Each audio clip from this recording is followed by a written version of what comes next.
ભારત સરકાર દ્વારા CISFના 75 જવાનો દ્વારા ભારતની દરિયાઈ પટ્ટીની સુરક્ષાને લઈને 6553 કિમી સાયક્લોથોનનું આયોજન કરવામાં આવ્યું છે। જે સાયક્લોથોનનું આજે ભાવનગરમાં ભવ્ય સ્વાગત કરવામાં આવ્યું છે। કચ્છના લખપત ખામેથી 7મી માર્ચના આ સાયક્લોથોનને અમિત શાહે રવાના કરી હતી કે જે મુદ્રા, દ્વારકા, પોરબંદર, સોમનાથ, દીવ થઈ રહ્યા આજે ભાવનગર પહોંચી હતી। આ સાયક્લોથોનમાં 75 સાયકલિસ્ટ છે, જેમાં 4 મહિલા જવાન સામેલ છે। સાયકલ રેલી ઇન્ચાર્જ અને ડેપ્યુટી કમાન્ડર VS પ્રતિહારે જણાવ્યું હતું કે આ રેલીનો મુખ્ય ઉદ્દેશ સમુદ્ર તટ પાસે રહેલા ગામ લોકોને સમુદ્ર રસ્તે થતા અપરાધોથી અવગત કરવા, ડ્રગ્સ તેમજ સ્મગલિંગ તેમજ આતંકવાદી ગતિવિધિઓ અને તેના માટેના ઉપાયો સમજવા। આ સાયકલ રેલી ગુજરાત, મહારાષ્ટ્ર, ગોવા, કર્ણાટક, કેરળ થઈને 1 એપ્રિલ તમિલનાડુના કન્યાકુમારી પહોંચીને ભારતના પશ્ચિમી વિસ્તારમાં જે રીતે સાયક્લોથોનનું આયોજન કરવામાં આવ્યું છે તેવી જ રીતે ભારતના પૂર્વ ભાગના વેસ્ટ બંગાળથી સાયક્લોથોન નીકળી અને 1 એપ્રિલ કન્યાકુમારી, જેથી ભારતના સમુદ્ર કિનારે વસતા લોકોને દેશ વિરોધી ગતિવિધિઓથી અવગત કરાવી તેના ઉપાયો સમજાવી સમુદ્ર તટને સુરક્ષિત રખાય છે। અને ભાવનગરમાં SP કચેરીએ સાયકલિસ્ટનું તિલક કરી અભિવાદન કરવામાં આવ્યું હતું। જે કેસ ગુજરાતી સાથે હિરેન ભાયાણી, ભાવનગર। આજે CISF ની સાયકલ રેલી ભાવનગર આવી છે। એમનું ભવ્ય સ્વાગત કરવા માટે અમારી સાથે મેયર શ્રી ભરતભાઈ, અમારા ધારાસભ્ય શ્રી જીતુભાઈ, SP હર્ષદભાઈ, રેલવેમાંથી રવીશજી, एयरपोर्ट थी तपनजी और हमारे एक्रेसिल ना मैनेजर श्री चिराग भाई, स्टेन्डिंग ना चेरमेन राजेश भाई, आम अनेक लोग आ CISFनी जे साइक्लोथोन रेली है ए एमने भावनगर पधारा है त्यारे एमने आवकारवा अहींया सौ अमे आव्या छीए।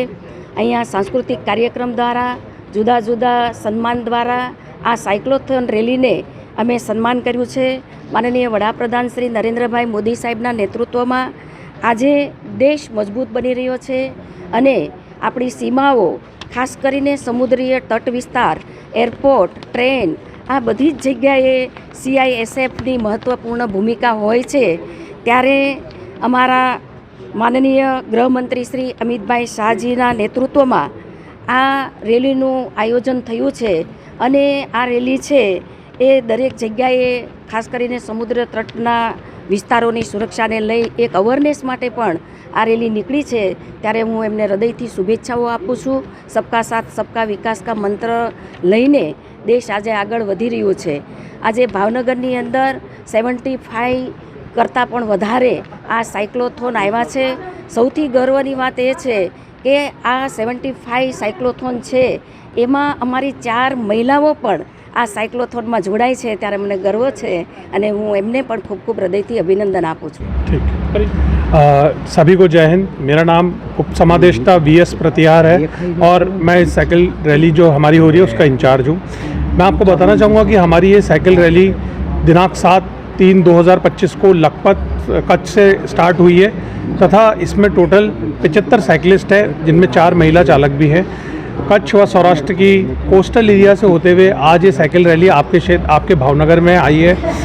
इस साइकिल रैली का मकसद है तटीय क्षेत्र में रहने वाली जनसंख्या को तटीय क्षेत्र में होने वाले अपराध के बारे में सूचित करना तथा उनकी रोकथाम के उपाय व उपचार बताना।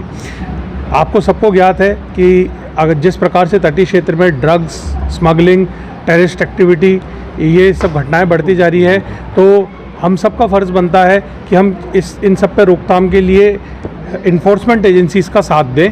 तो इसी बारे में हम इस साइकिल रैली के माध्यम से सभी लोगों को सूचित करना चाहते हैं। हमारा इस साइकिल रैली का आदर्श वाक्य है सुरक्षित तट समृद्ध भारत। तट सुरक्षित होंगे तो हमारा देश धीरे धीरे और तेज़ी से अग्रसर होगा समृद्धि की तरफ। हमारी ये साइकिल रैली अभी पश्चिमी तट को कवर करते हुए गुजरात, महाराष्ट्र, गोवा, दमन, दीव, कर्नाटक, केरल से होते हुए तमिलनाडु में इसका समापन होगा 1 अप्रैल को। इसी प्रकार से पूर्वी तट की जो जनसंख्या उसको भी अवगत कराने हेतु एक रैली 7/3 को ही चली है, जो कि बंगाल, उड़ीसा, आंध्रा, पुदुचेरी व चेन्नई होते तमिलनाडु होते हुए कन्याकुमारी में 1 तारीख को हम दोनों रैली का अंत होगा। और इस रैली का शुभारंभ माननीय गृह मंत्री श्री अमित शाह जी द्वारा किया गया है। हमारा जो उद्देश्य है ना केवल आपको अवेयरनेस फैलाना बल्कि तटीय क्षेत्र में होने वाली परेशानी की जानकारी भी आगे बताना, जिससे हमारे जो तटीय क्षेत्र में रहने वाले लोग हैं उनको और ज़्यादा सहूलियत मिल सके। हमें गुजरात में बहुत सम्मान व सत्कार मिला, उसके लिए मैं पूरे गुजरात को बहुत बहुत धन्यवाद देता हूँ। कच्छ व सौराष्ट्र की जनता को आपका ये प्रेम हमें निरंतर और जोश देगा व कन्याकुमारी व जीवन में आगे सेवा देने के लिए और हमें प्रेरित करता रहेगा। जय हिंद, जय भारत, जय जय गरवी गुजरात। धन्यवाद।